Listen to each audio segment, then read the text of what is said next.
अस्सलाम वालेकुम स्टूडेंट्स, मैं हूं इज़ा बतूल। आज की वीडियो में मैं आपको बताऊंगी कि आप लोगों ने एग्ज़ाम से एक दिन पहले या एक रात पहले किस तरह तैयारी करनी है, फुल बुक की रिवीजन किस तरह करनी है। इसी तरह आप लोग जब बोर्ड का एक पेपर दे के आएंगे तो नेक्स्ट पेपर की तैयारी आप लोग किस तरह करेंगे। आज की वीडियो में इंशाल्लाह मैं आपको अच्छा सा गाइड करूँगी। सबसे पहले एक बात का आपने ध्यान रखना है, आप लोग पेपर से एक दिन पहले फुल बुक की रिवीजन नहीं कर सकते। अगर आप लोग कर सकते हैं तो वेल एंड गुड, अगर नहीं कर सकते तो उसके लिए मैं आपको टिप्स एंड ट्रिक्स बताऊंगी। देखिए, मैंने अपनी एक वीडियो अपलोड की थी जिसमें मैंने आपको बताया था कि आपने 15 डेज़ पहले किस तरह तैयारी करनी है। उसमें मैंने 5 डेज़ में हर सब्जेक्ट को डिवाइड किया था।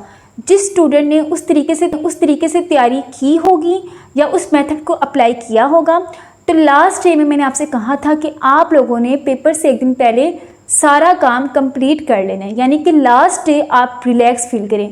उस लास्ट डे में आप लोगों ने क्या करना है, एग्ज़ाम से एक दिन पहले आपने क्या करना है, वो टिप्स एंड ट्रिक्स मैं आपको बता रही हूँ। तो जैसा कि मैंने आपको बताया कि आप लोग फुल बुक की कंप्लीट रिवीजन नहीं कर सकते, सारे चैप्टर्स को एक साथ रिवाइज नहीं कर सकते। तो फिर रिवीजन आप लोगों ने करनी कैसी है। देखिए, कंप्लीट रिवीजन आप लोग पहले करके आ चुके हैं। वो जो मैंने 5 डेज़ आपको बताए थे ना, उस तरह आप लोग कंप्लीट रिवीजन करके आ चुके हैं। लास्ट डे में आप लोगों ने या तो गेस्ट पेपर्स पकड़ लेने हैं या पास्ट पेपर्स पकड़ लेने हैं, या आपने कोई टेस्ट सेशन दिए होंगे उनके क्वेश्चन पेपर्स पकड़ लेने हैं। देखिए, ज़रूरी नहीं है कि हर स्टूडेंट के पास गेस्ट पेपर हो, पास्ट पेपर्स हो, ज़रूरी नहीं है। हर एक के पास कोई ना कोई क्वेश्चन पेपर ज़रूर होगा जिसका उसने टेस्ट सेशन में ज़रूर टेस्ट दिया होगा। आप लोगों ने वहाँ से रिवीजन करनी है। अब वहाँ से किस तरह रिवीजन करनी है, एक तो आपने वहाँ देखना है कि आपकी क्या मिस्टेक्स हुई थी, आपने जो टेस्ट दिए हैं उनमें क्या मिस्टेक्स हैं, वो मिस्टेक्स रिवाइज करनी है। दूसरा, आपने क्वेश्चन पेपर को रीड करना है, उसका आंसर आपने माइंड में लेके आना है और सोचना है इसका आंसर क्या था। फुल रिवाइज करने नहीं बैठ जाना है, इससे आपकी अच्छी खासी रिवीजन हो जाएगी और जो पुरानी चीज़ें हैं वो आपको अच्छी तरह रिवाइज हो जाएंगी। जैसे फॉर एग्जांपल, आप लोगों ने एक क्वेश्चन पेपर देखा, उसका क्वेश्चन नंबर 1 देखा, अच्छा ये है, जहन में इसके लाने हैं, पॉइंट्स लाने हैं, हेडिंग्स लानी है, डायग्राम्स लानी है, उसमें जो खास और इम्पोर्टेंट बातें थी जो आप लोगों ने हाईलाइट करनी है, वो सारी बातें आप लोगों ने जहन में लानी है। इस तरह आप लोगों ने रिवीजन करनी है। डायग्राम्स की प्रैक्टिस आप लोगों ने लाजमी करनी है एग्जाम से एक दिन पहले, ज़रूर। लाजमी का मतलब है ज़रूर करनी है, ठीक है। डायग्राम्स आपने हर सूरत स्किप नहीं करनी, लिखने नहीं बैठना, और पॉइंट्स जब आप लोग जहन में लाएंगे तो आपका सारा पिछला रिवाइज हो जाएगा। अब जैसे कुछ स्टूडेंट्स या मेरे टीचर्स मुझे कहते थे 9th क्लास में कि अगर प्यारे बच्चों आप लोग एग्ज़ाम से एक दिन पहले एक चैप्टर को 1 घंटे में कंप्लीट कर रही हैं तो इसका मतलब ये है कि आपकी तैयारी बहुत ज़बरदस्त है। आप लोगों ने ये मिस्टेक नहीं करनी। मैं आप लोगों को ये बात क्यों मना कर रही हूँ, देखिए, अगर आप ये सोचने बैठ जाएंगे कि मैंने एक चैप्टर को 1 घंटे में फिनिश करना है और अगर वो चैप्टर कंप्लीट नहीं होता तो आप लोग डिप्रेशन में चले जाएंगे। ये चीज़ आपको परेशान करेगी और ये चीज़ आपको एहसास दिलाएगी कि आपकी पेपर की तैयारी नहीं है। आप लोगों ने बिल्कुल टाइम फिक्स नहीं करना किसी और के अकॉर्डिंग, आप लोगों ने अपने अकॉर्डिंग टाइम फिक्स करना है। अपना माइंड सेट करें, सोचें कि आपको एक चैप्टर कंप्लीट करने में कितना टाइम लगता है और चैप्टर की तैयारी आपने किस तरह करनी है, किसी क्वेश्चन पेपर से या पास्ट पेपर से। एक बात का आपने ध्यान रखना है, पेपर से एक दिन पहले वो चीज़ें सिर्फ रिवाइज हो सकती हैं जो आपने पहले याद की हों। जो आप पहले नहीं याद करते ना, वो पेपर से एक दिन पहले भी कभी भी याद नहीं होगा। जो काम आप लोग लास्ट पे छोड़ देते हैं वो पेपर से एक दिन पहले कभी भी नहीं होगा।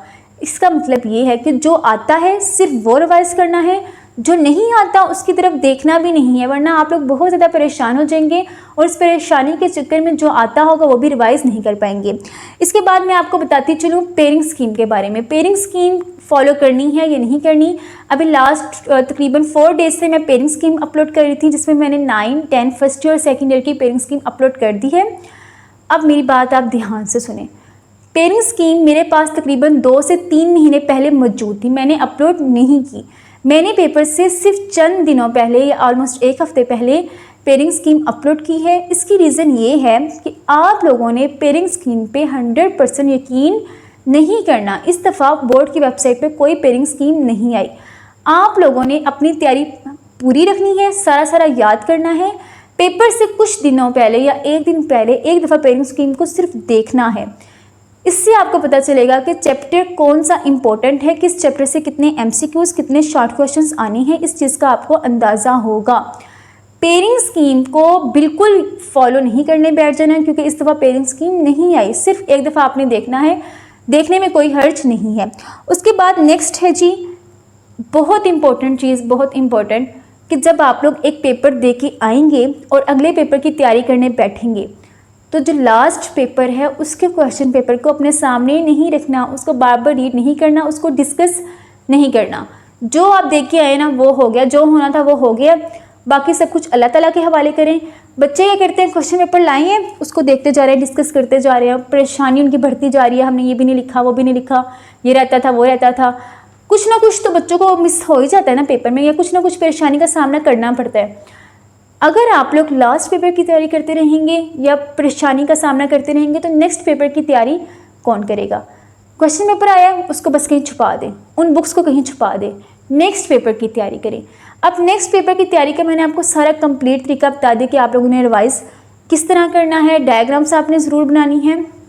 सबसे अहम बात जो काफ़ी स्टूडेंट्स पूछते हैं कि हमें क्या पूरी रात जाग के पढ़ना चाहिए पेपर से एक दिन पहले, तो नहीं, आप लोग फ्रेश होके जाएं। अब नींद की बात आई तो मैं आपको एक अहम बात बता दूं, पेपर से कुछ दिनों पहले या पेपर्स के डेज में स्टूडेंट्स इतने ज़्यादा परेशान होते हैं कि उनकी तो नींदें उड़ी होती हैं। तो नींद का तो कोई सीन ही नहीं है ना, मुझे लगता है आप लोगों को इतनी नींद ही नहीं है कि आप लोग अभी से परेशान हो जाएंगे पेपर वाली रात सोना है नहीं सोना। जितनी नींद आप लोग ले रही हैं उतनी आप लेने की कोशिश करें, यानी कि आपका जहनी सुकून बहुत ज़रूरी है। और सबसे अहम बात, आप लोगों ने जब एग्जामिनेशन हॉल में पहुंचना है तो कोई ऐसी चीज़ नहीं खा के जानी। मैं अपना एक्सपीरियंस भी आपके साथ शेयर करती हूँ। मैंने सेकंड ईयर में उर्दू के पेपर में, हमारे रमज़ान में पेपर्स थे, तो मैंने क्या किया था कि तरबूज के साथ पेप्सी पी ली थी और उससे ये था कि पेपर मैंने नहीं देना। पेपर से आधे घंटे पहले मैं घर में रेस्ट कर रही थी, तो पता नहीं अल्लाह ताला ने हिम्मत दी और किस तरह मैं उर्दू का पेपर दे के आई, बस आई। तो आप लोगों ने इस चीज़ का ख़ास ख्याल रखना है, डाइट प्लान अपना सही रखना है। एक दिन पहले जो पेपर है ना बहुत इंपॉर्टेंट है, पेपर ही है, कोई इतना क़यामत टाइप चीज़ नहीं है, आप लोग इतना परेशान ना होकर जाएं। जो आपको आता है अपनी तरफ से बेस्ट परफॉर्म करें, बाकी सब कुछ अल्लाह ताला पे छोड़ दें। और बुक्स को जब आप लेके बैठें तो उन चीज़ों को रिवाइज़ करें जो आपने पहले याद की हैं, पहले पढ़ी हुई हैं। जो चीज़ें नहीं याद की उनकी तरफ ना देखें। जो पूरा साल नहीं याद किया पेपर से एक दिन पहले, वो कैसे याद होगा?